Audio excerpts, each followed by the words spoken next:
অনেক দিন বাদে এসে গেছি আবারও একটা ক্যাফের ব্লগ নিয়ে। আজকের লোকেশন নিউ টাউন। এখানকার বেশ বিদেশ ভাই বলা লা আর্টিসান বিস্ট্রো বলে একটা ক্যাফে। নিউ টাউন সেন্ট্রাল মলের ঠিক অপোজিটে স্মার্ট স্ট্রিটের ঠিক পাশেই একটা বড় বিল্ডিংয়ের রুফটপে রয়েছে এই ক্যাফেটা। নিউ টাউনের ব্যস্ত রাস্তাঘাটকে নিচে ফেলে লিফটে করে চললাম রুফটপ ক্যাফের উদ্দেশ্যে। গ্রিসের স্যান্টোরিনির থিমে সাজানো এখানকার অ্যাম্বিয়েন্সটা। হ্যালো এভরিওয়ান, আজকে আমি আর আমার তিন প্রিয় বান্ধবী আমরা এসেছি লা আর্টিসান বিস্ট্রো। এটা হচ্ছে নিউ টাউনের যে মেলার মাঠটা আছে তার একদম পাশে, গ্যালেরিয়া মল বোধহয়, গ্যালেরিয়াটা ঠিক অপোজিটে।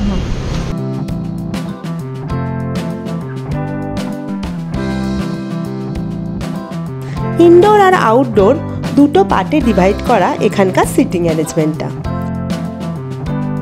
ঢুকেই মনে হবে বেশ বিদেশের কোনো ক্যাফেতে বসে আছি বোধহয়। বাইরে হাওয়া থাকলে বা শীতকালে অবশ্যই বাইরে বসাই রেকমেন্ড করব।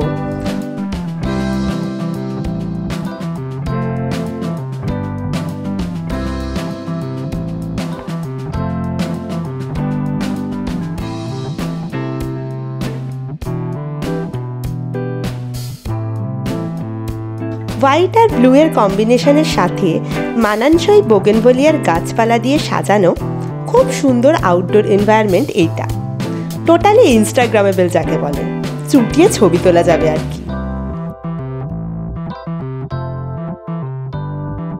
তো এই যে ক্যাফেটা, এটার বিশেষত্ব হচ্ছে এটা রুফটপ ক্যাফে। তো আমরা ফার্স্ট টাইম এখানে এসেছি, তো এখানে খাবো। আর এর এনভায়রনমেন্টটা তো ভীষণ সুন্দর। আমরা বিকেল সন্ধ্যেবেলা নাগাদ এসেছি, বেশ বাইরেটা হাওয়া দিচ্ছে। তো এখানে একটা আউটডোর সিটিং এরিয়াও আছে, বাট আমরা বসেছি ভেতরে কারণ আজকে একটু স্লাইড গরম আছে। তো খেতে খেতে এবার দেখাবো কি কি অর্ডার করলাম আর কি কি খেলাম। আর এটা এখানকার ইনডোর পার্ট। এখানেও রয়েছে ব্লু আর হোয়াইটের থিমে, যা বাইরের সাথে একবারেই মানানসই।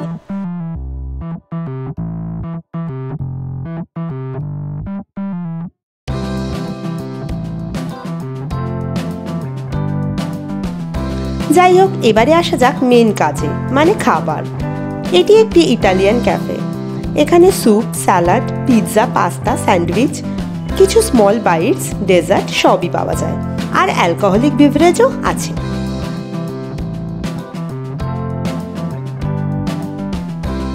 আমরা নিয়েছিলাম হট আর কোল্ড কফি আর একটা চিকেন পিৎজা। কফিগুলো ঠিকঠাকই ছিল।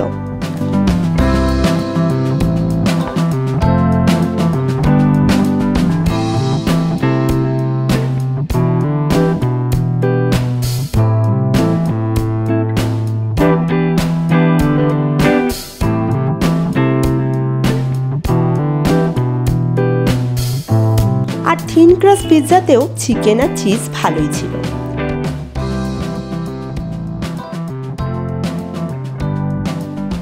তবে খাবারের দাম কিন্তু বেশ একটু বেশির দিকেই, অবশ্যই সেটা এত সুন্দর ডেকোরের জন্য। আমাদের তো ছোট্ট একটু আড্ডা, হালকা খাওয়া দাওয়া আর অনেক অনেক ছবি তুলে দিল একবারে খুশ। তাই বন্ধুদের সাথে আড্ডা হোক বা পার্টনারের সাথে রোম্যান্টিক টাইম স্পেন্ড, নিউ টাউনের এই অসম্ভব সুন্দর ক্যাফেটা অবশ্যই ঢু মেরে এসো একদিন। টাটা, খুব জলদি ফিরছি নতুন কোনো ব্লগ নিয়ে।